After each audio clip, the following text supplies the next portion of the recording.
Honestly, for me, the birth was like more of a result of like all the inner work that I did the whole pregnancy. And I feel like that was the main thing that I feel like is the most important thing, is to work on all of those fears and all of the things that are holding you back before the birth. Don't leave it up to the time of the birth. And like, for example, as well, because my husband was the only one there, I was like, oh, do I trust this man? Like, I really had to like get our relationship really tight for me to feel like he's going to be the one that needs to like see if I'm okay, like be there for me. I need to feel like really comfortable with him, right? It was a really good opportunity for me and him also to make sure that we were on the same page and our relationship was really tight. So we worked on that a lot in the lead up to the birth as well. So all of it was like really stuff that I was doing way before the birth. You're listening to Natural AF, the podcast exposing suppressed truths about health, reality, and human potential. I'm your host, Isaac. I'm the founder of Natural Art Form, and I'm joined by my Australian co-host and partner, Alexa, a Site K facilitator and human design coach. If you're ready to challenge the status quo and explore how the world really works while staying grounded in your deepest purpose, then you're in the right place. Thanks for joining us. Let's get Natural AF. All right, well, welcome back, folks. This is going to be a very interesting conversation with the lovely Sophia. Is it Baraldi? How do you say your last name? Baraldi. Baraldi? Yeah. Yeah. And we're going to hear some, I'm sure there's going to be some controversial opinions and ideas. We love it. We want to mix it all up here on Natural AF. And obviously, so I'm your host, Isaac. We've got Alexa in the house. Yeah. My beautiful partner. So this episode, what we're going to cover, we're going to talk about birth, free birthing. Yeah. Well, first of all, I find it really funny that when we met, so we first met you guys, well, I think Isaac did. I don't think I even saw you. Like I knew you, I saw your stall, but didn't meet you and your partner at the Living Free Festival, but I think Isaac did. And then we did another event where we, actually hung out with you and got on like a house on fire. I was like, could have chatted to you all day, but we had to be there working. And it was just so funny because I just thought you guys were just, your regular old family in the freedom movement, and you got your little stall and your online shop. And then it wasn't until we were talking to our friends from Miyoko, who we've also had on the show. And they were like, oh, we've known of Sophia for like years during the COVID period. Because I was like, how did you guys meet? Because I knew that you guys already knew each other. Yeah, they were like, oh, through social media, like back in the COVID era. And, when they were still in Japan and they were looking for more like-minded people and whatever, they came across you. And I was like, oh, no way. And then, you also know our friend Lisa Fireman, who we've also had on the show. And she's over in the States and you're very well connected. And I was like, oh, okay, I'm missing something here. I don't even think I was really on social media at that time. So I'd love for you to introduce yourself, Sophia, and kind of share a bit of your journey and how you became sort of this quite a well-known figure in this space. Oh, that's embarrassing. Oh my gosh, that's so funny. I started my Instagram ages ago before COVID. I had issues with my health, and I thought I'm going to make an Instagram to rate all of the restaurants where you can eat carnivore diet, right? So I was doing the carnivore diet. Through my journey, as I've changed, my Instagram's changed and gone through I've talked about literally so many different topics now. So it's just really a reflection of like my journey and the things I've looked into. But yeah, I started with healing a lot of my issues with diet, and that opened me up to the idea that we're lied to about, if fat's bad, eating cholesterol makes your cholesterol high, and veganism. Not that I have any issue with veganism, but I feel there's a lot of propaganda to do with veganism. That's not true. Totally. So it's not really the idea that you can't heal with a vegan diet. That's, each to their own. Like I feel like a lot of diets are really healing, but more just like the Ansel Keys, like the 7-country study where he supposedly showed that when you reduce saturated fat, that mortality rates reduce. And that was all based on like terrible, terrible science. So just that opened me up to the idea that there are conspiracies to do with nutrition, health. And so I was very open-minded when it came to other things. So then COVID came around, and I remember hearing like Zach Bush talk about how there's like millions of bacteria on us all the time. So like, why would we put hand sanitizer on? Because we're made up of so much bacteria, and there's like trillions of viruses, and so why is this one virus causing us to be sick? And so a lot of that didn't make sense. So I started to look further into it. And I remember like people like Daniel Reuters, you know, the guy who wrote Can You Catch a Cold? He reached out to me once because I did a little podcasting with some other guy in Queensland because he was onto the no virus thing. And he was like, oh, I love your stuff and I'm into the same thing. So then I started making connections with people in that space. So yeah, I was very vocal at that time, which it seems like whatever now because there's so many people that believe in the terrain theory or like are onto this idea that potentially it's not, the germ theory is not all that we thought it was. But back then it was like super controversial. Like people were really upset about the terrain, like us saying that germs didn't cause disease. Like people were so mad. There was one post I did about molds not causing disease, and this was based on Daniel's work. He had found all these papers showing that it's not the mold, it's that when you have a damp environment, all of the materials off gas at like an exponential rate. And the mold's actually there trying to break down these chemicals. Yeah. So what you find is you find heaps of chemicals and heaps of mold as well. Like the mold's there, but you go into the forest and there's heaps of mold and people are not getting sick. So it's actually, we're blaming the mold, but it's all of the chemicals like formaldehyde. I mean, all of our buildings now are made with completely toxic products. Like Yeah. flooring Unreal. is toxic, wall, everything. Like, Yeah. so we're turning a blind eye to that and we're blaming the mold, the one thing that is natural. Yeah. And, well, it's the I same remember basis people- of yeah. in medicine with like, oh, this certain bacteria causes this disease. And it's like, just because the bacteria is present while this person is presenting these symptoms, it's a correlation, not a cause. Yeah, it's really hard for people to understand that correlation versus causation. Like people constantly come back with, yeah, but I got sick when my friend got sick. Like people constantly say that. And I think Daniel's book is really good at addressing that topic because he talks about how many times people thought it was contagious and then they found an environmental factor and they're like, oh, we've been blaming this on a virus or a germ this whole time. And we've now found out that there was this chemical that everyone was, being affected by. So it actually, it stops us from seeing what the real problem is. We're blaming nature when it's actually all of these man-made things that are actually harming us. So when I did that post about mold, like people were so angry at that time. Now when you talk about mold not causing disease, people are so much more open up to that idea. I don't know. The human consciousness has changed a little bit regarding all that stuff. For sure. People are much more receptive to that. Yeah, so then going to a home birth, when I was pregnant, I wanted to do a home birth because there's no way I could see myself in that system. So I did that. And that was a really positive experience. But that was hard because I was the first person in my family to home birth. And it was very, understandably, it's like really like a scary idea, even though we've been birthing for like thousands of years and before hospitals were even here. Yeah, exactly. But there's just, once again, there's this like belief that like everyone died before hospitals were here or something. It's like all of these programs, you start to see when, I'm sure you've experienced this heaps, but you see people's programming really clearly when you do something different, but you hear everyone has this same response to what you're doing. Do you know what I mean? Like, yeah, 100%. Like, what if you die? What if you die? What if the baby dies? Like, there's these really programmed responses that you get from people. Yeah. So I started realizing, like, okay, this is kind of just our programming, and we kind of need to know what we're being programmed about, or else we're not actually living our real truth. It's fine to have your choice to go to the hospital, but if it's a programmed belief, I feel like that's something that you should look at. Yeah. Because you want to know, like, you want to be informed about why you're choosing something, you know? Yeah, exactly. And especially when it's like the status quo, when it becomes just this thing that you're meant to do because everyone does it and you're not allowed to question it. Like, that's when there's clearly an issue there where people are, it's like this lack of conscious choice and free will, that it kind of not even enacting their own will. They're just going along to get along.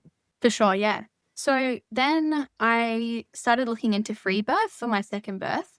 So I didn't do any testing.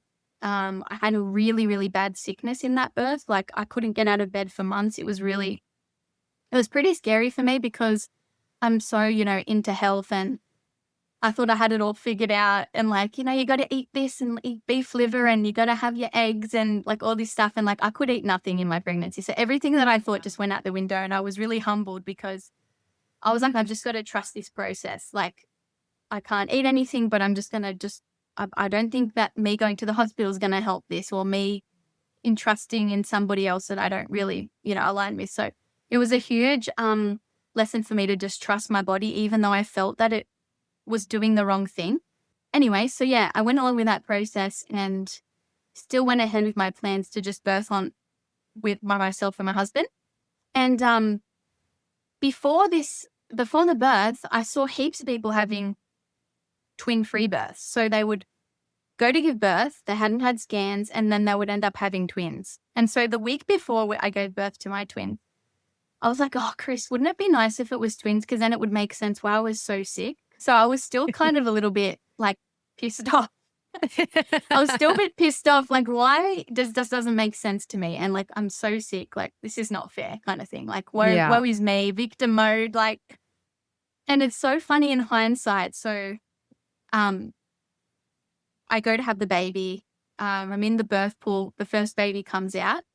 That's my son, Archer. And my belly is huge. Like, I'm holding this baby and my belly looks like I'm still pregnant. And like, it's so funny because watching back, it's like I obviously had another baby in there still. But I had no idea. So I get out of the pool. I'm just sort of relaxing. And then I get these contractions come back. And sometimes you get some mild contractions to deliver the placenta. So I thought that's what was happening. I'm like, but these are so strong. Like, I feel like I need to push with these contractions, which I wasn't expecting. Anyway, I'm waiting, and I'm kind of like, okay, there's like little tinctures you can take to like help to release your placenta, which I'm kind of one of these people where I'm like, your body just does what it does. Like, you don't need to like take a thing or, I think there's a place for it. But like for me, I always err on the side of just let your body do what it's doing. Yeah. But I was obviously like a little bit concerned because I was like, let's just take the tincture. I've got it. It's plants. Like, surely it's not, it's not harmful. So I take that. Still waiting. Anyway, I go to push with one of these heavy, strong contractions because I just felt that urge. And this water bag popped. So I had like a second water break. Oh, wow. And it still didn't click with me. It still didn't click like there's another baby. That's why I just thought, I don't know, there's extra water in there. Like, that doesn't make any sense. But it happened so quickly. Like, the next contraction I push and I feel down and I felt a chin or a nose. And I'm like, no way. I said, Chris, it's a head or whatever. And so Chris went quick. I said, quickly start recording again because we recorded the first birth. So he started recording. So we've got the recording from that point onward. So yeah, she comes out and she was like really limp. And so a lot of people kind of got a little bit scared of the footage of that. I think we're not really used to seeing limp babies when they come out because often a lot of times in hospital they'll get that baby and they'll rub it and really like, I can't remember the wording they use, but yeah. And I don't think there's anything wrong with that either. I guess it just depends on what your approach is. But yeah. Eventually she came to, coughed a bit, and she was breathing the whole time. Just looked a little bit washed in there too, like two babies in a belly. And yeah, it was like the biggest shock of my whole life. Like, I'm still trying to integrate what happened. And also, like, as I said, I thought that whole pregnancy, my body's broken. Like, how am I going to give birth? I've been sick for so long. I haven't moved. Like, I thought, you got to do movement and you got to get your body ready for birth and like your body knows what it needs to do and all this stuff. And yet I'm there just lying in bed eating like hot chips. Like, you know what I mean? Like, it wasn't what I envisioned that would be like this healthy birth. But then going into that birth and it being so empowering and like, wow, I just did this. Like, imagine in the system how they would have treated twins. I would have had so many scans. They would have wanted to induce me, I assume. Like, there's so many things. They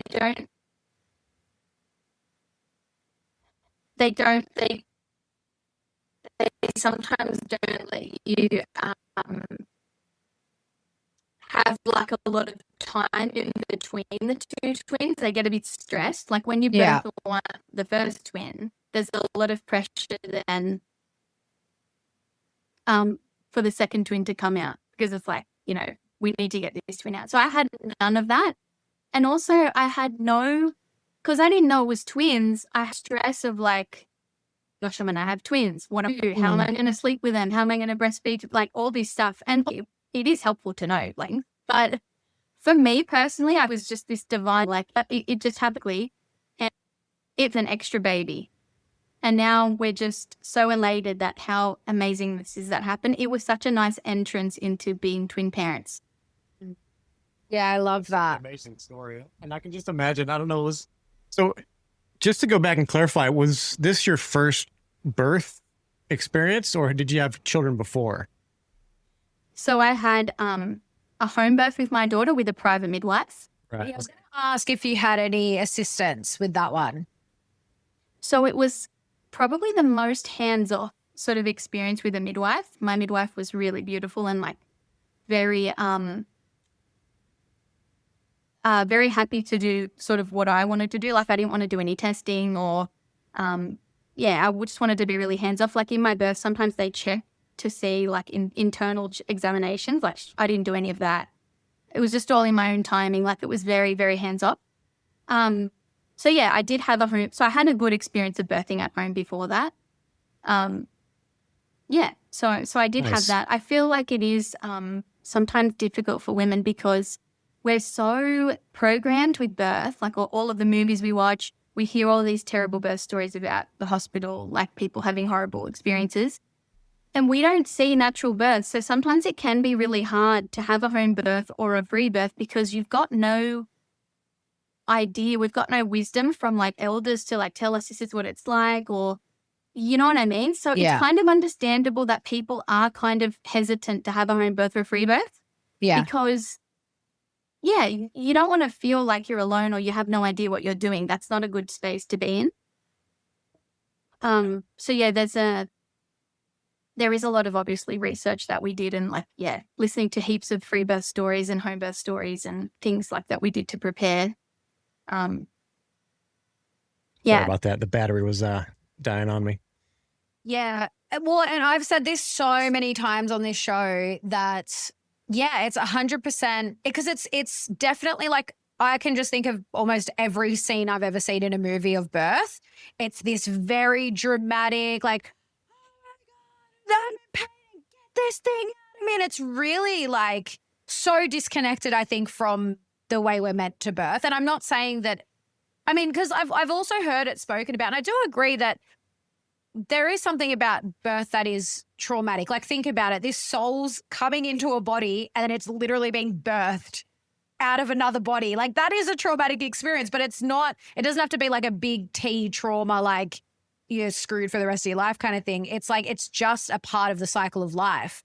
So it's not that it's not always going to be like Isaac's heard stories of women having orgasmic births. And I'm like, that's amazing. But I don't know if that's ever going to happen for me. Like, I'm not going to have set my expectations that high, but like, it's so individual to each woman. And I think, and it's also such a rite of passage to have like, and I'm sure you would say the same thing, but most women that you talk to, like the first birth is very different to the next birth, to the next one after that. You know what I mean? Because obviously the first time, it doesn't matter how much you prepare yourself, you don't know what it's going to be like until it actually happens. Mm-hmm. And unfortunately, because of the conditioning that we receive through movies and TV and the medical system, and then people telling their birth stories, and it's now so common, I would say so much more common for women to have complicated births. And I think that's a direct correlation with the amount of medical interventions that is around birth. Because if you just let a woman let the body do its own thing, it'll happen in its own time. Like, some babies come really quickly. Some you're going to labor for a day, maybe two. You know what I mean? It's so individual, and it's not like that in the medical system. It's one size fits all, and this is how we do it, and this is how it's going to be. And I think that's why so many women go into birth, especially the first time around, very fearful.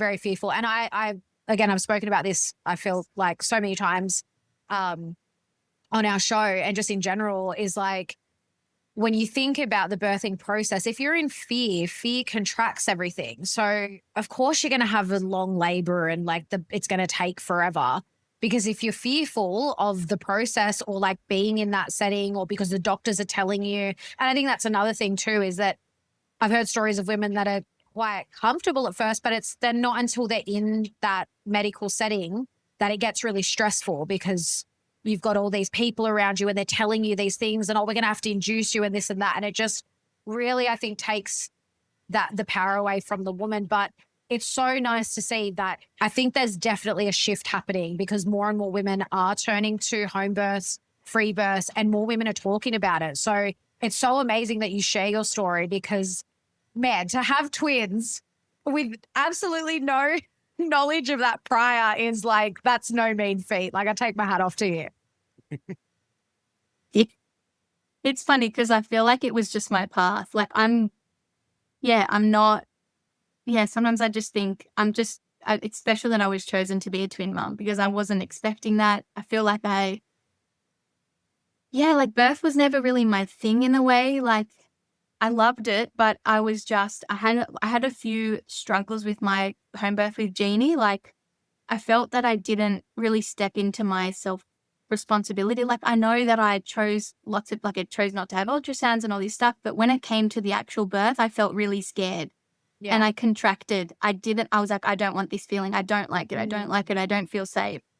And so for me, I always had like, it was a home birth and it went well, but like I felt like I got defeated by my own birth in a way. So my second birth was really redemptive and I felt like I was like an amazing experience. And that was like the main thing was just to let go. That was honestly like if anyone gets anything from this is just like don't tense up from the contractions, but actually just, lean into it. It's really hard to, but that was the key for me. Yeah. There's so much new information out with, the internet and people are talking about this a lot more. Like you're hearing things about dolphin births and like all these really like fringe things. Have you all heard of women taking ayahuasca as they're giving birth?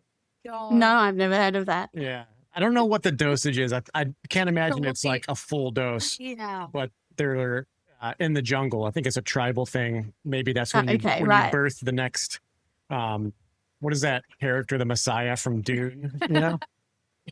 The next shaman. I'm pretty sure that's how Aubrey Marcus was born. I think he was in an Egyptian pyramid on ayahuasca. Yeah, it's crazy. So I was going to ask Sophia too. So is it a common? So when you found out that obviously you had the twins, did it make more sense to you then that you were so sick throughout your that pregnancy? Like, is that common with twins? It is. It's hard because I don't want to say. I'm sure there's people who have had twins that don't get sick at all too. You know what I mean? Like, I don't want to put this idea that like you have to get sick if you have twins or whatever. But I guess for me personally, I was really sick with Jeannie, but then this was like another level. So for me, it made sense.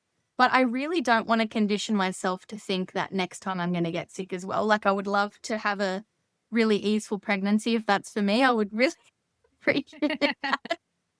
I'm trying to like put that out there because for me, pregnancy is really rough. Like I just am so sick the whole time. Yeah. And it's hard because when you've got kids that want you and they need their mom and you're just like lying in bed and can't do anything, you feel really hopeless. So but I would say that it is quite common. The thing for me that was difficult for me was not knowing why I was so sick. So I went through JAM and new medicine. I had a practitioner. I tried to work it out through that. Sorry, you're freezing a bit. It froze for a sec. Yeah, go back. Go ahead.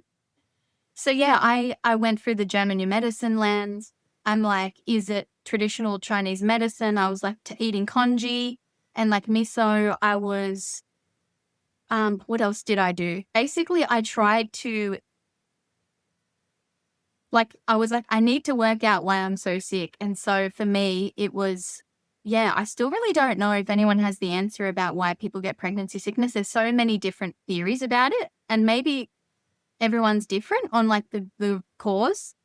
But I definitely did try a lot of different things. And for me, it just didn't work. Well, I was going to ask, the first thing that came to my mind was, because I know for obviously it's quite common that women experience, and I don't even want to say morning sickness because it's not just in the, every woman that gets that, they're like, it's not just in the morning.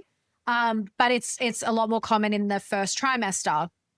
And so I imagine it's because, and I think they probably say that too, from the medical side of things, that it's the higher levels of the pregnancy hormone that your body's kind of adjusting to it. But then by the second trimester, you're sort of adjusted or, maybe it peaks. I don't know the science behind it, but that's the first thing I thought. I was like, well, do you have way more pregnancy hormone with twins? I imagine you probably would. Yeah. Yeah. So, Well, that's the thing. And also, like, people say, like, for me, it was a real lesson for me to, like, slow down, relax, rest. Like, I was growing 2 babies. Like, maybe I just needed to rest. And that was like, it's sort of feedback from your body, like, you need to rest or you need to receive help.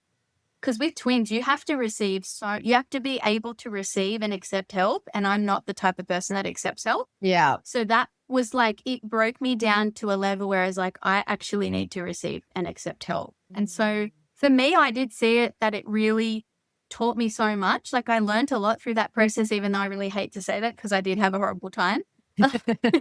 There was so many lessons for myself personally that I needed that to happen, kind of thing. Yeah. If that makes sense. So maybe there is an aspect of that, yeah, we kind of meet whatever we need at the time. I'm not sure. Yeah. Yeah. And it's obvious that it's not just a physical experience. Like, there's all this other stuff that people can tap into. Like you said, like, this is something that shifted you from being very, very independent to being more interdependent. And that's part of your soul's journey. I think that's an amazing way. It's like, it's just quite the initiation, but then also, like, you think about it and the collective, just in your family, like you, Chris, now your children, your siblings, if you have them, your parents, like your experience forever is like marked something in their life. Like, even if they weren't there for it or whatever, they like saw this woman stubbornly be like, I'm not going to, do what everyone else expects me to do. I'm going to do what I feel is right. Like, that's a big change. That's a big energetic shift for everyone that's affected by you.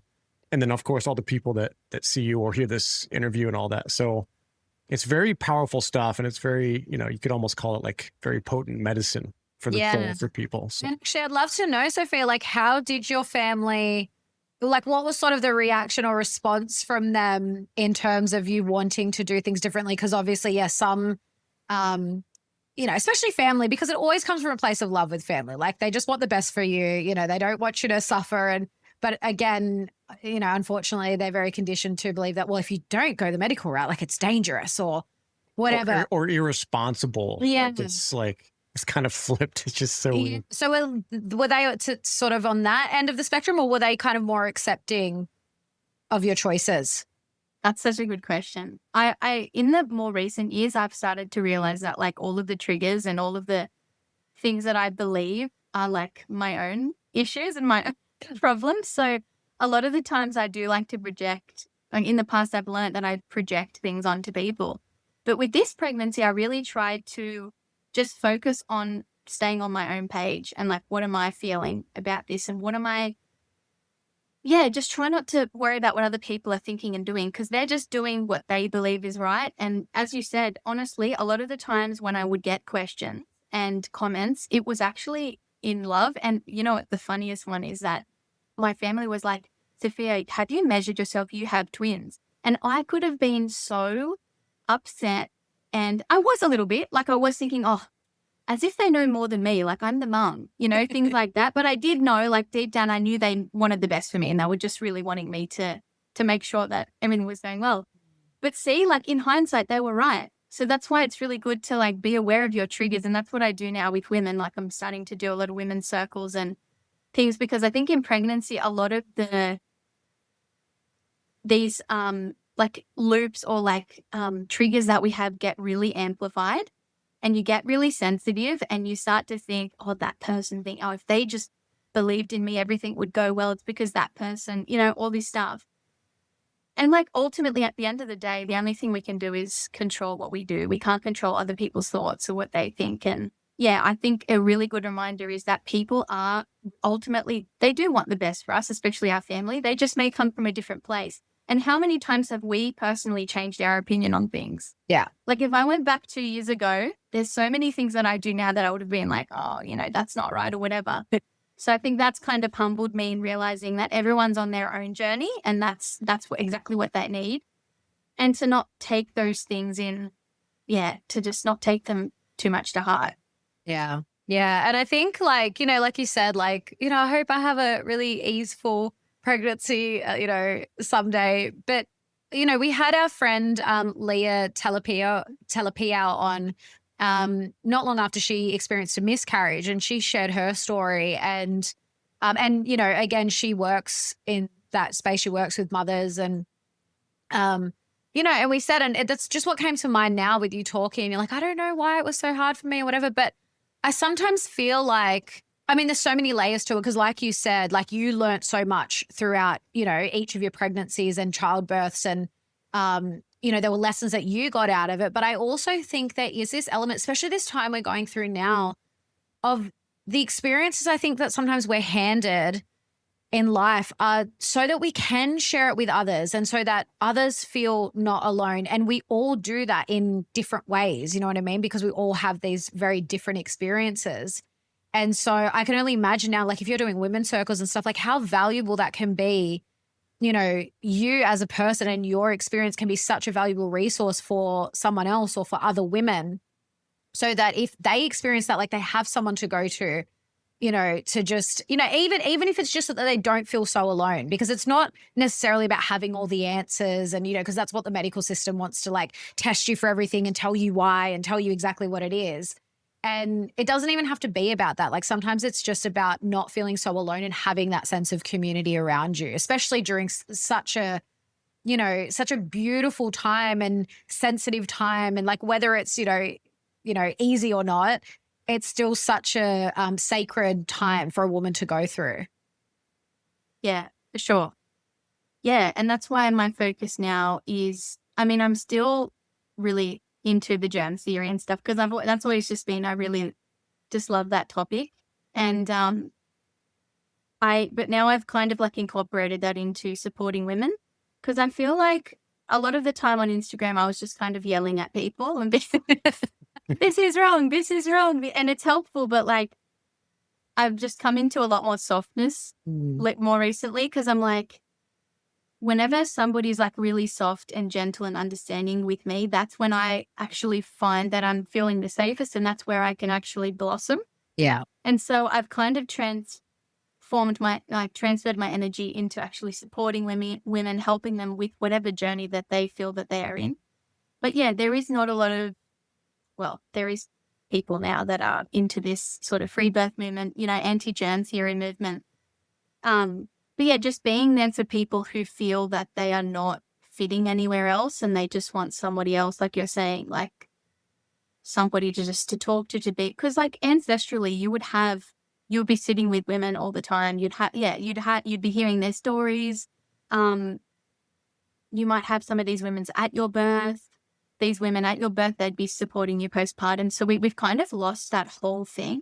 And I think although telling people about the germ theory and that is really important, this stuff is like really hands-on, like, and it's things that we all need when we're going through birth. Like we need our village coming to bring us meals. We need people to sit with us and debrief our birth. Like these things are really practical stuff that we can do all the time. That's going to be helping like the community that are directly around us.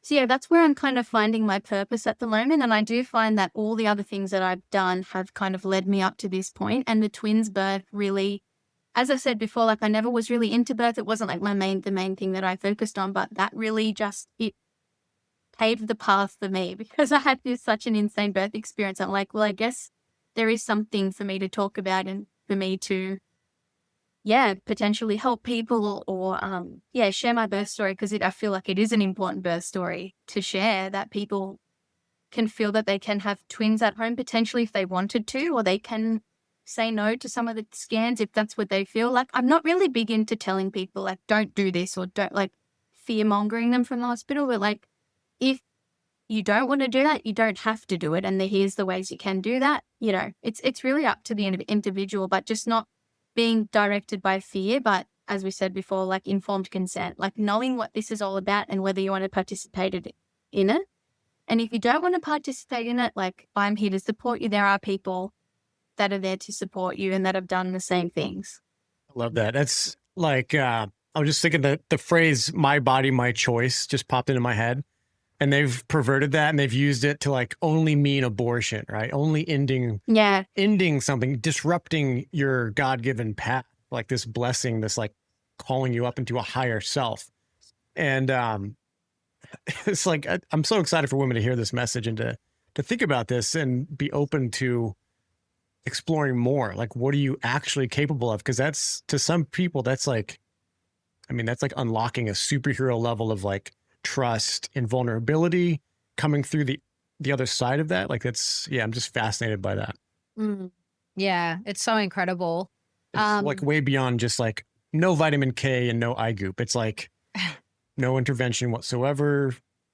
Plus also like, we've got this, the fear, the doubts, like the health challenges, like I'm all about that. Yeah. Well, and it's interesting too, because, you know, with the proliferation of social media over the last, you know, decade or so, and obviously with what happened during COVID, that's woken up a lot of people to new ways of doing things, or at the very least, just questioning the medical system, the medical model.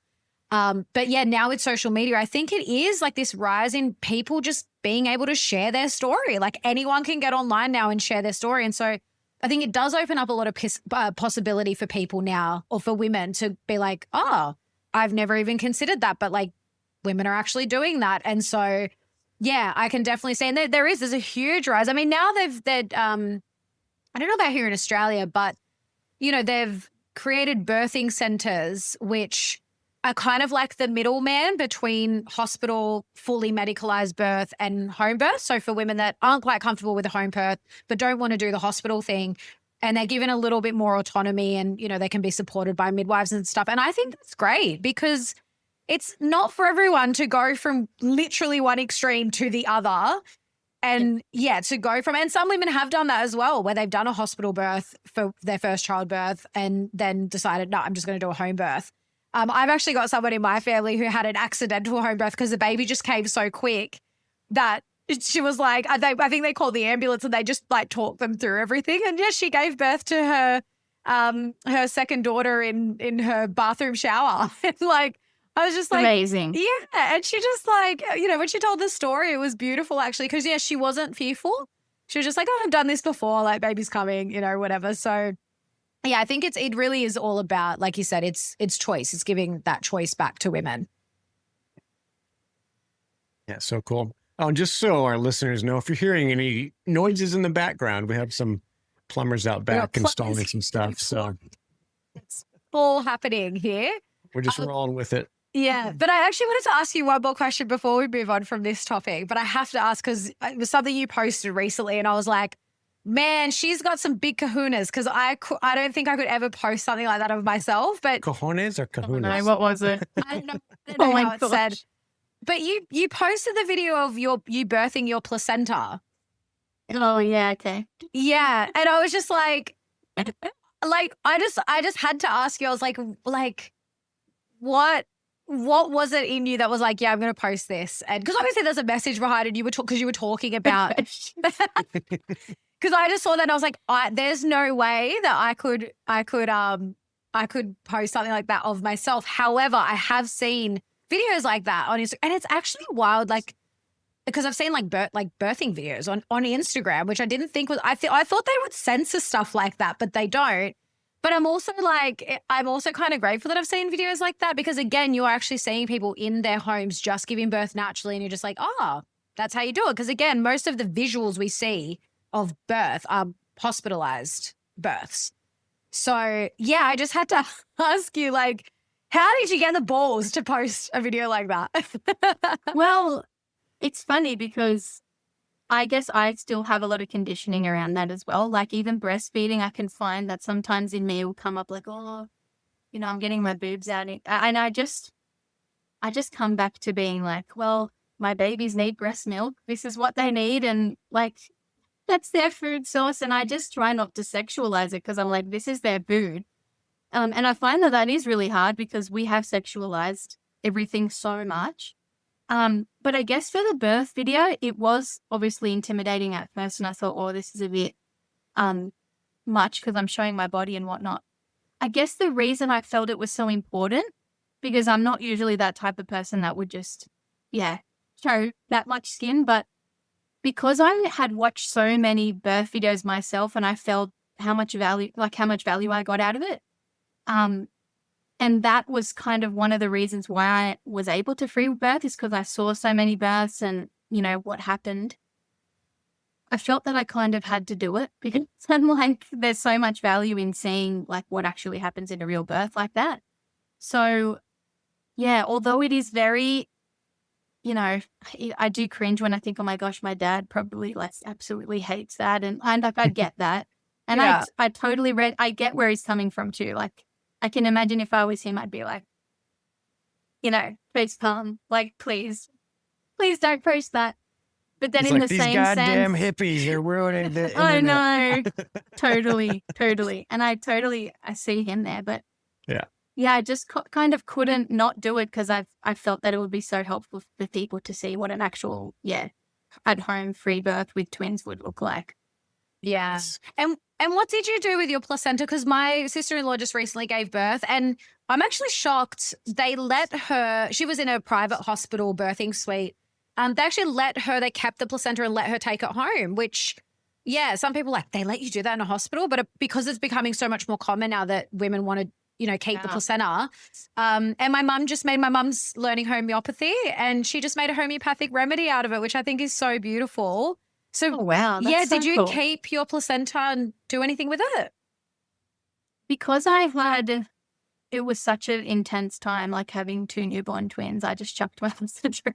I think it went in the bin, like, I don't know. But yeah, no, I didn't do anything special with it. I just got rid of it. Even with Jeannie's birth, like, I intended on drinking, like, making a smoothie out of it. But I think after that birth process, I just had absolutely no, want to do that. And so I just kind of went with what felt right for me. And because we were at a rental, like, if I wasn't, I would have planted it, how people actually do something special. But like, I wasn't at, Yeah. And now that I'm thinking of the placenta, the twins have separate umbilical cords connecting to the same, like, to the placenta, or no? Like, so is it think 1 or 2? For mine, there were 2 placentas. Oh, wow. So 2 separate placentas. I can't remember which type of twins. It's funny. I know nothing about twins. Like, usually twin mums can tell you all these, all the names and all the different types of twins. But there are some sets of twins that share the same placenta. Wow. Yeah. So my set of twins is I've had 2 different babies, 2 different pregnancies just at the same time. Yeah. So they're not identical. One's boy, one girl. Yeah, I know this. So we were talking about this with you when we saw you at the event in Sydney.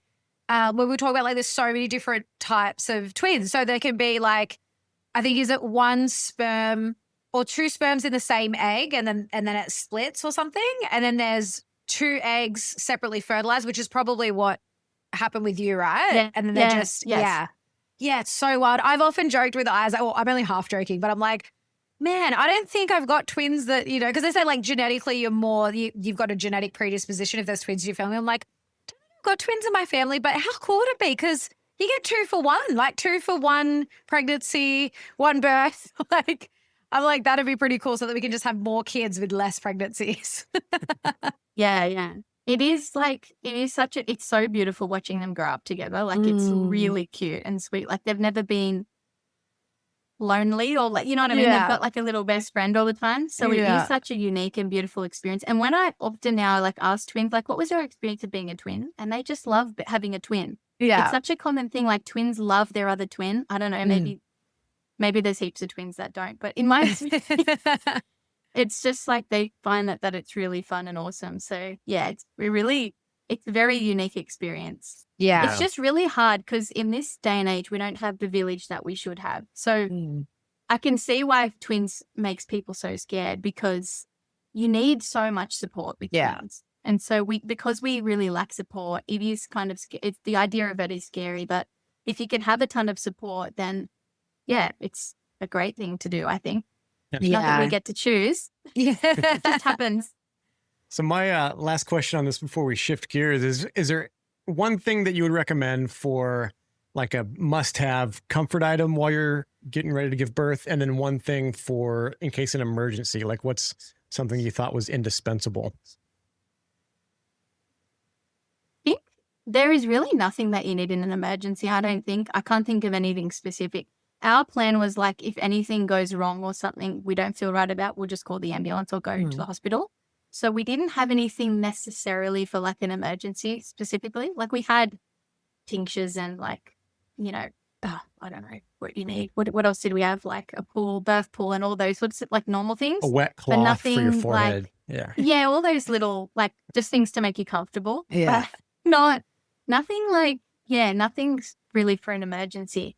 Honestly, for me, the birth was like more of a result of like all the inner work that I did the whole pregnancy. And I feel like that was the main thing that I feel like is the most important thing, is to work on all of those fears and all of the things that are holding you back before the birth. Like don't leave it up to the time of the birth.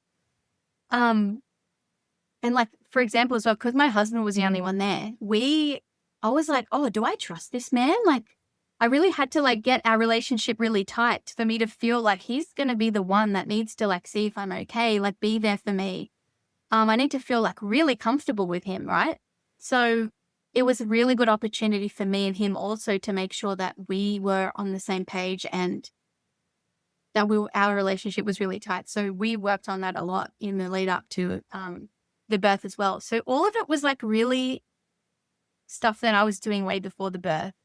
Does that answer your It's a brilliant answer. Yeah. I was going to say that's a great, and I actually love that you brought that up because I think that also points to something that a lot of people don't want to look at is the state of their relationships and how that impacts childbirth. Because I've heard women say like, oh no, I don't want my husband in the room when I'm giving birth. I don't want him to see me down there like that. And I'm just like, man, that's really, it's actually very sad because what a beautiful experience to share with your partner, the father of your child, to go through that experience together. And a lot of women like don't even want that, or the men don't want to. I've also heard men say they really don't want their husband to see them if they poop themselves. I think it really just comes down to that. Maybe. Yeah, it probably is a lot. Like for me, I did have a fear of like, or if I'm making noises or like I'm really vulnerable or I'm like, oh, I can't do this. I didn't want my husband. I felt nervous about him seeing that side of me sort of thing. So I had to work through that and So I think it is. It's like maybe the fear of being vulnerable or being the vulnerability side of it. Yeah. It takes a real man to see it all. Yeah. I give him mad props for that. Yeah. Way to hold it down. Yeah.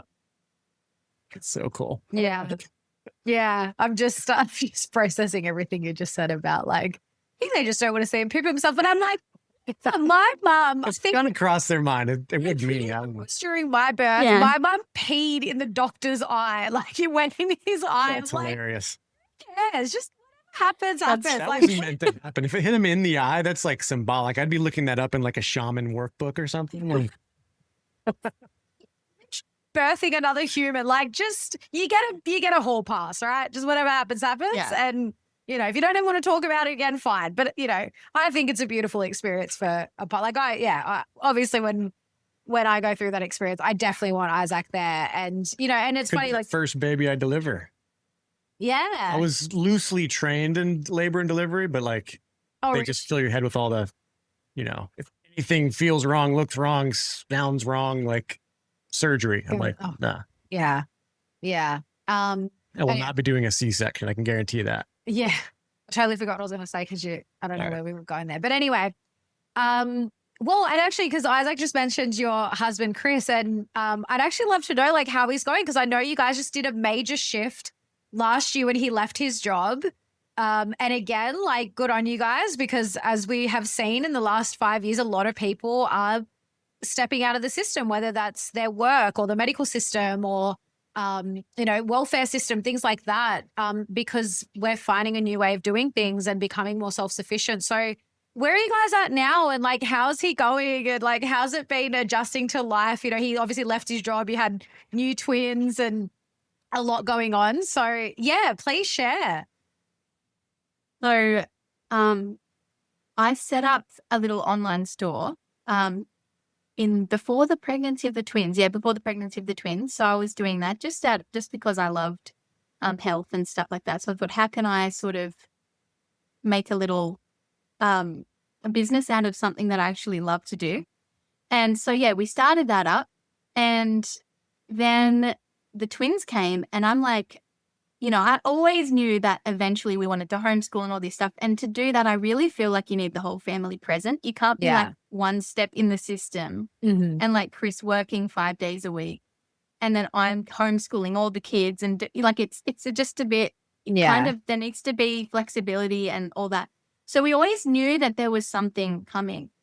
And there was the opportunity. My grandma asked me to move into her home. So we've got the help of her as well. She's got, you know, she's really old. She's like 89. So she's not like, oh, bless her, really, you know, physical with the kids or anything. But like they love her. They sit with her. Like she'll read them books. Like it's really special. Even just that is such a huge help.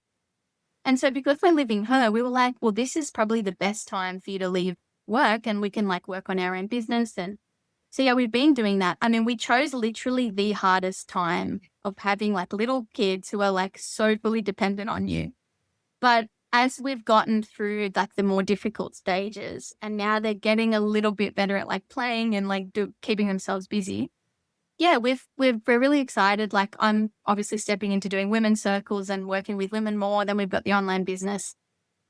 We just took on somebody to do some of our content, which has been so relieving because I find the content to be quite like time consuming. Yeah. Like I know what I want to write, but I just creating it is like a lot. And when you've got little kids, like it's hard to focus. So we've done that, which has been so awesome. We just send her what we'd like to be in the reel or whatever, and she does that. Amazing. So yeah, we're getting there slowly. I'm honestly like learning that things just happen on their own time and not to rush things, and just to be really present. Like I'm going to look back when I'm older and be like, why did I stress and like miss the kids when they were so young, instead of being present and like being there with them and playing with them and like, you know, all that. And instead of like worrying about money and like, oh, how many, you know, and all that, I'm just trying to let it just flow. And yeah, everything will happen as it should. And yeah, it's a huge lesson in me, like letting go and just trusting the process. But yeah, it's been amazing. Like I have to remind myself every day and be grateful that I've got my husband. Like I see people who are saying to me like, oh, you're doing amazing with twins. And I'm like, I'm so lucky. I've got 2 sets of hands. Like some women have twins and it's just themselves.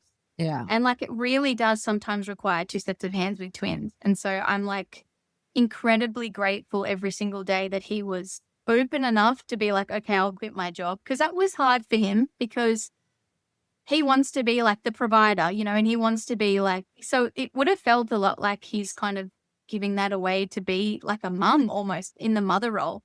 I don't know, like traditionally how, you know, men probably weren't looking after the kids like how he is. So I do kind of see that. But also we have a son, and I'm like, I think sons need like father role models around. And a lot of the times now with boys, they probably have just their mum around a lot, and the guy, you know, the dad's at work. So I wonder how that also impacts men growing up. But yeah, overall, I'm just so grateful, and I can't wait to see in 10 years, like look back and be like, I'm so glad we did that. And now look, you know, we're doing like a family-led business, and it's grown, and we can homeschool and maybe travel, or yeah, who knows what's going to happen in the next few years. Yeah, that's good. And it's something that we're going to just navigate freshly. I think there's a lot of people that have this expectation of the trad life, and they want to do things the old way, so to speak, but it doesn't exactly always work out that way. The old way, we don't even really know what that is. Like there's some books, there's some historical stuff and all that.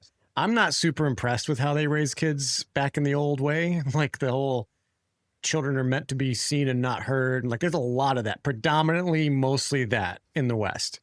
And then the rest of it, like on the farm country, it's like, well, as soon as they can, you know, hitch up a horse and like they're working, and like you have to survive, like a very subsistence life. But now we have the internet.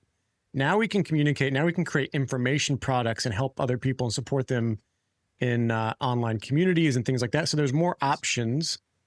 And I don't think it's just a right way or a wrong way. Like it's difficult. And that's one of the things that I'm like, yeah, like sort of navigating as well. But it's just, it's good. You got to stay open, because we're creating a new way. Like no one's ever been in this situation before that we know of, with the internet and breaking free from the dependency system and all that. Like it's a lot. There's a lot going on. Well, and especially when it comes to the whole trad life thing. And like you say, because you see it all over Instagram now and these people that are homesteading and whatever. And it's great, but it's a lot. Like I probably know more people that have tried it and it's a lot. Like we're on 10 acres and it's constant upkeep.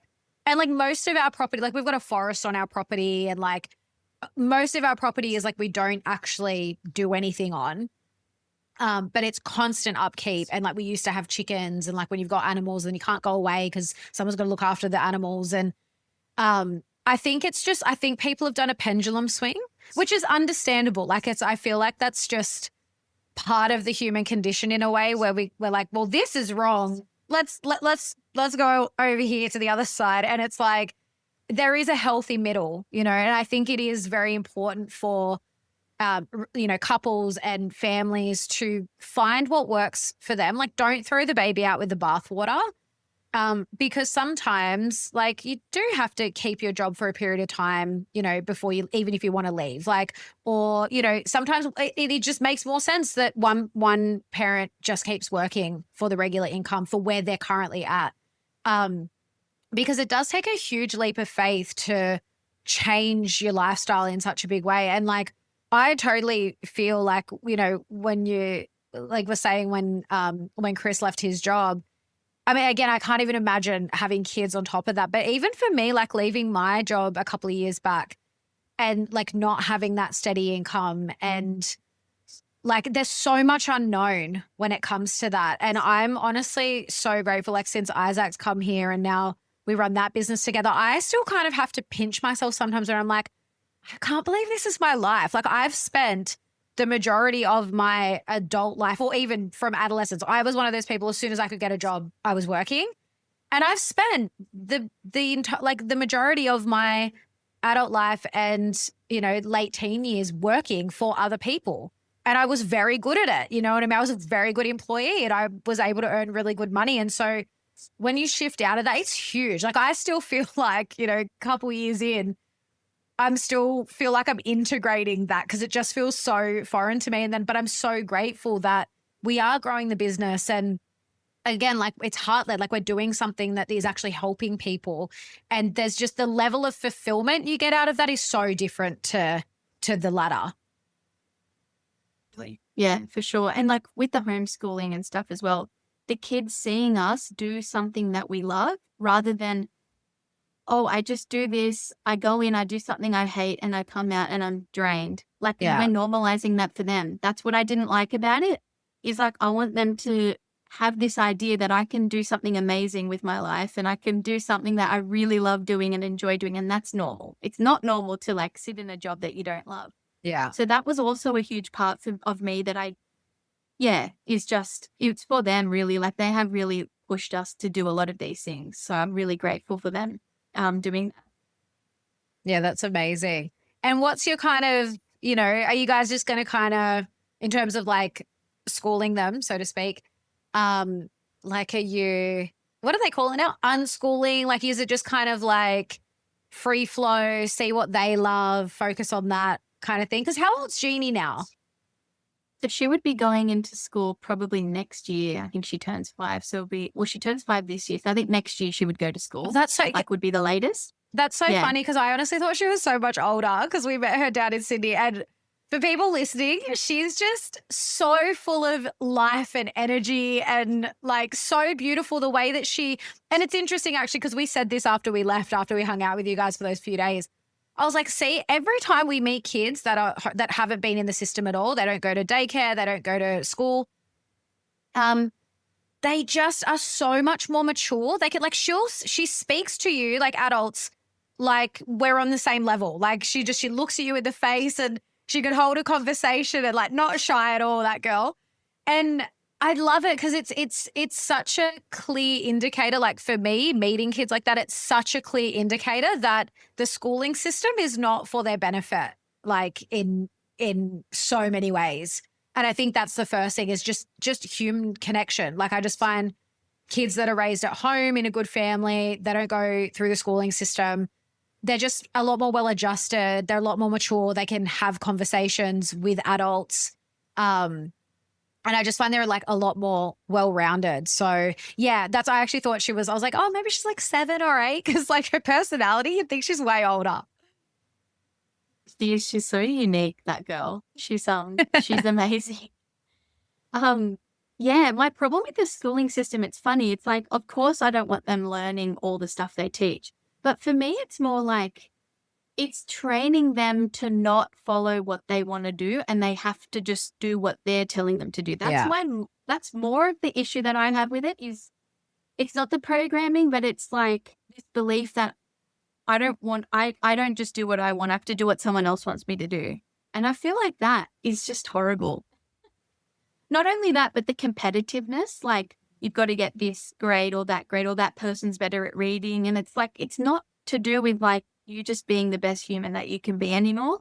It's about just comparing you to somebody else. And I think that's just so harmful. Like I can see the harm that it's done in myself, and I just cannot do that to my kids. I don't know, like I'm not going to say that I'm never going to put them into school. Like it's funny because I'm a little bit more open-minded because I'm like, if my kids really want to go to school and they fully understand what it's like and they are older and they're like, I want to treat them as though they are their own human and I want to respect what they want to.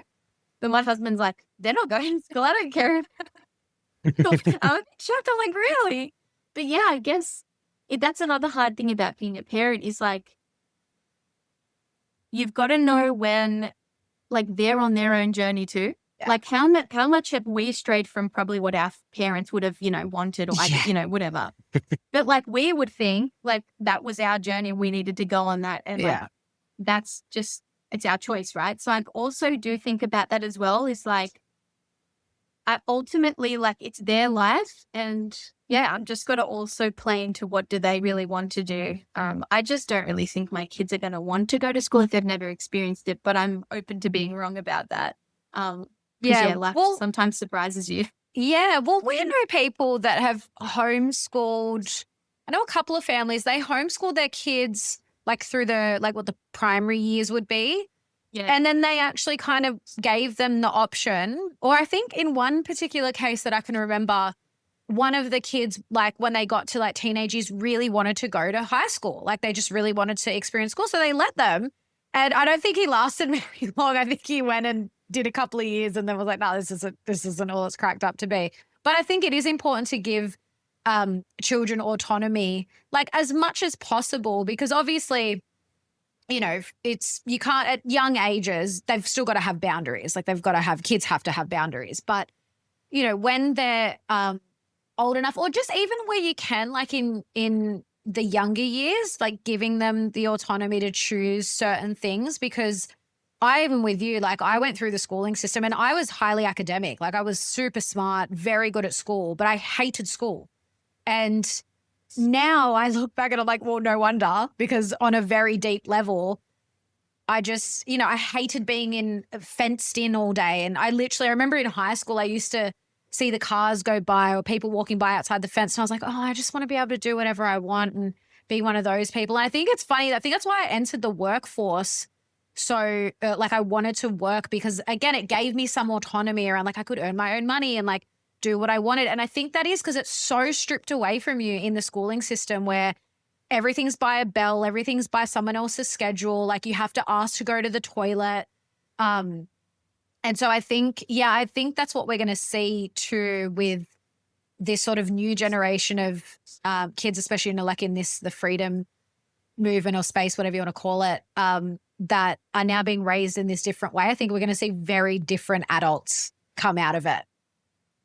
Yeah. Well, I think the internet probably has changed everything so much that the schooling system is going to change as well, because like now we can work from home. Like when have we ever been able to like work from home with our kids? Yeah. Because of the internet and being able to reach so many people, like everything's changed so much. Because I always used to think, oh, I shouldn't be on my phone in front of my kids. I shouldn't be on, all that. And I do agree with that. Like we shouldn't be glued to our phone. But in saying that, if we're using our phones as a tool to connect, like what we're doing now, but also to be able to have freedom to stay home, then that is such an amazing thing that we can do. So I've stopped seeing the phone as like a, bad thing. I'm just seeing it as a tool to actually reach more people, connect with more people, and to build a business so that I can be home with my kids more instead of sending them somewhere else and, not being able to be with them. So Yeah. Absolutely. I've had to, just integrate that new belief of like, it's just a great thing that we have access to. Yeah. And I got a bit of a taste of that with growing up, because I did, when we moved to Texas from Wyoming, I went to public school and then hated it and asked my mom, can I just stay home and like I'll do homeschool for like a year or something like that? I get that. I went right from like elementary school, like whatever you guys call that, into what we call junior high or like middle school. And it was very different. And you're like around a bunch of older kids, and I was a bit more shy. But I went home and I was like done schooling by noon or 1 p.m. And then I just did whatever I wanted after that. Usually there was some chores involved. My mom, she's a farm woman and we have animals and all that. So I got to learn to just work super hard. And if I could finish my work, then I could go and do whatever I wanted. That was incentive enough for me. And I'm very self-directed and self-motivated and all that. And then my daughter, and I did eventually go back to school. I came in, I was way smarter than, or tested at a much higher level at my grade than everyone else in my class, because Texas schools are awful in my opinion. But my daughter was homeschooled from probably 5th grade on 6th grade, and homeschooled, like she was self-taught. She just gave her the workbook. She just completed every day. And then I had the freedom while I was in the oil field, but when I came home, I had like a couple weeks off every month or every whatever. And so she would do 2 weeks ahead of school, and she'd still get done at noon every day, but she'd do 2 weeks ahead. And then by the time I got home from the oil field that I was working in at the time, we would just go travel, like go to Europe, and went to Belize. And I was like, we just did whatever we wanted. And I'm like, I wouldn't even think that that's an option if I hadn't just thought and trusted myself, and my mom also being open to that and being like, okay, if you want to homeschool, we'll do that. Better education than that.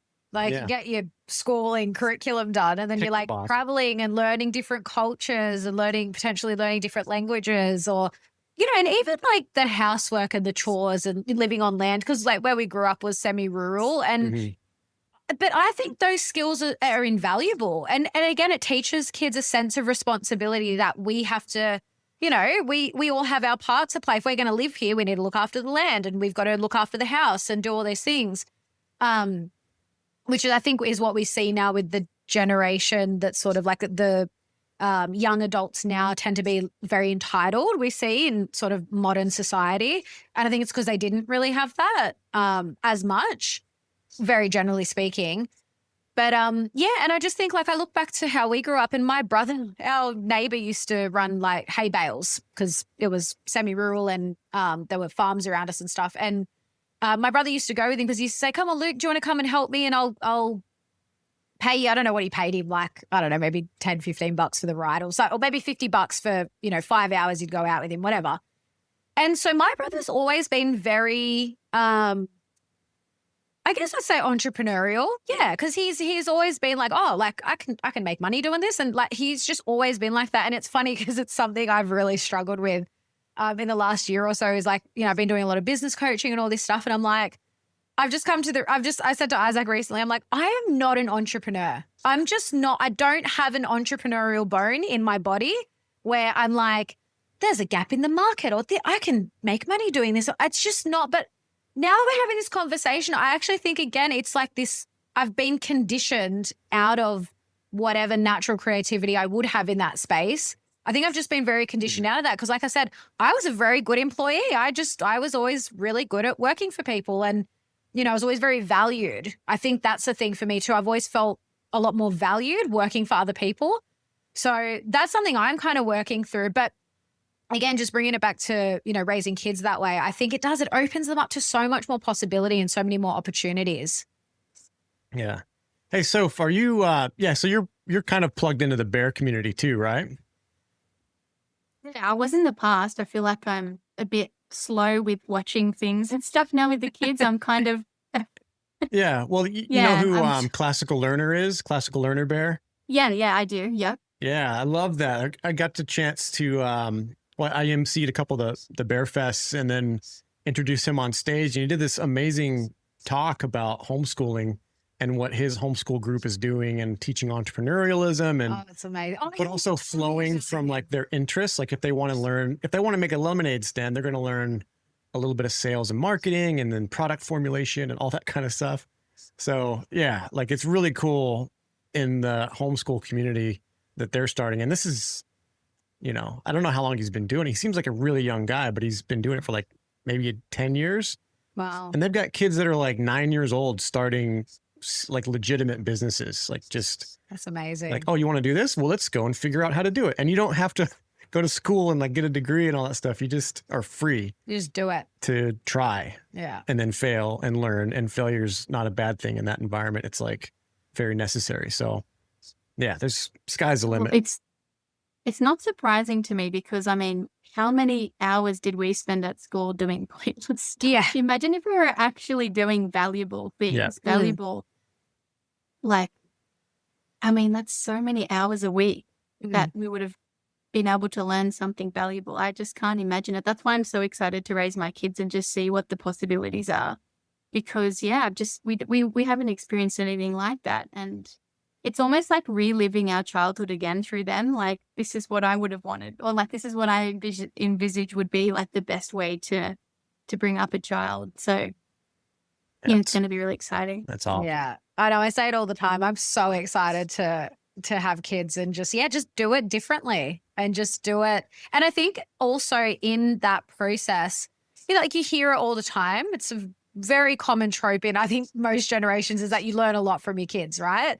But I think this takes it to a whole new level because when you let them be more self-directed, like you learn so much during that process instead of like, well, I think this is the best way and this is what you should do. Because I think that can also happen even when it comes to sort of doing things differently, but there can still be this, well, we're not going to school and we're not going to do all these things and not going to, but it's like like I loved to read as a kid. And so I loved reading and grammar and writing and all of that. So if a kid has natural interest in that, or math or whatever, or more of these sort of mainstream things, if they're interested in it, like let them do it. But, for the kids, I think there's so many kids out there, and especially like you look at the rates of ADD and ADHD diagnosed in kids, it's predominantly boys.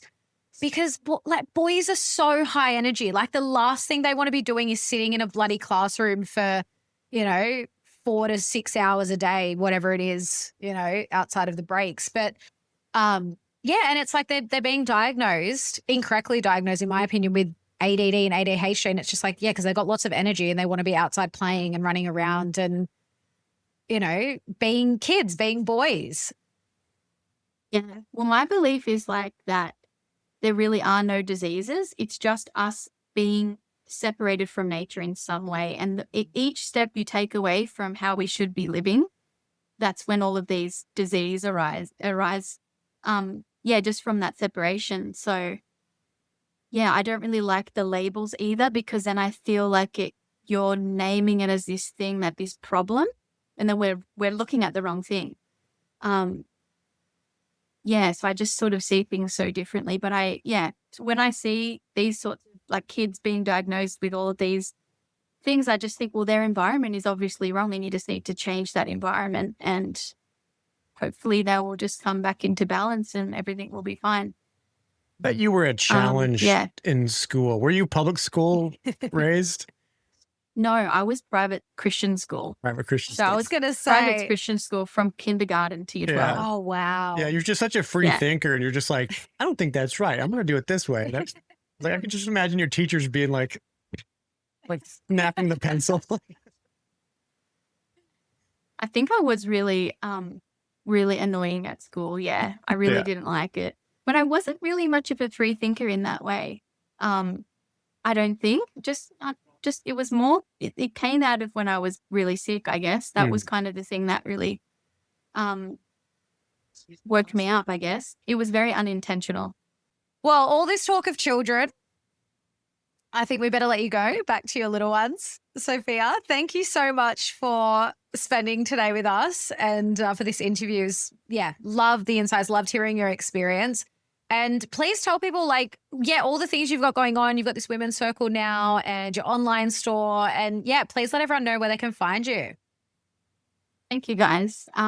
So my Instagram is raw milk and honey.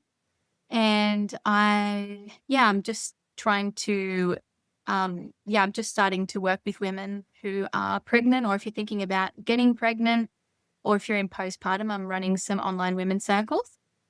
And our business is rawmilkandhoney.com.au, and we just sell a lot of tallow skincare. We've got the Myoko skincare that we sell, organ capsules, fulvic minerals, shilajit, all the kind of good stuff. We don't do any isolated stuff. We do all really food-based supplements. I don't really like to call it supplements because I really hate that phrase, because people think of the isolated, going to the chemist warehouse kind of thing. So that's what we're doing. And I'm working on an ebook at the moment to do with, I don't know if you guys have heard of Group B strep. You know how people get these swabs. So pregnant women, they get these swabs in pregnancy. And if it's tested positive, they go on antibiotics while they're giving birth. So it's a really big kind of issue. And even in the alternative health community, people are still quite fearful of it, and they have issues like declining the test, or they're like, oh, I'll just take some garlic to try and get rid of the bacteria. I'll put some garlic up there. There's all these crazy things that people do, because they just don't want to test positive, or if they do test positive, they don't want to take the antibiotics in the system. So I'm writing an ebook about actually addressing the root of this bacteria is not even harmful. There's no need for the test because germs don't cause disease, right? And so no one really has talked about this topic from the germ theory perspective. There's a lot of people who are aware that the testing and all that's a bit whatever. Yeah. But not through this germ theory perspective. So I'm really excited about that. It's nearly finished. And so I see my work kind of my love for birth and the germ theory falsification stuff kind of colliding now at the moment. Oh, sorry about that. That's going to be amazing. So that's where I'm at with everything. And thank you so much for having me. I've really enjoyed talking to you guys and getting to know you. And it's so nice just talking to people on the same page. It feels like you just know them, you've known them for ages, and you don't, you've just met them.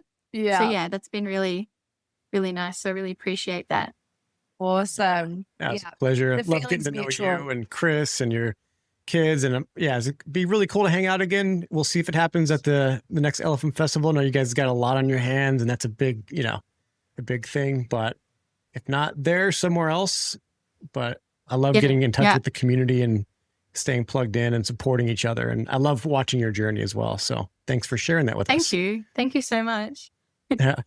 Thanks, guys. Thank you. Thanks for tuning in to the Natural AF podcast, where we explore holistic healing modalities, mindsets, and methods that reconnect us to nature and our natural state of being. If something resonated, share this episode and see the show notes for our guest links, as well as all of our discount codes for our aligned affiliates and Natural Art Form, where we handcraft a range of organic, natural remedies to help support your body's natural healing abilities and help support the show. If you're listening on Spotify or Apple Podcasts, please take a few seconds to leave us a rating and review. And if you're watching on Rumble or YouTube, hit the like button and drop us a comment, and be sure to subscribe to our channel for the latest updates. We're not here to conform, we're here to remember what's real. So step into your power, be curious, and be natural AF.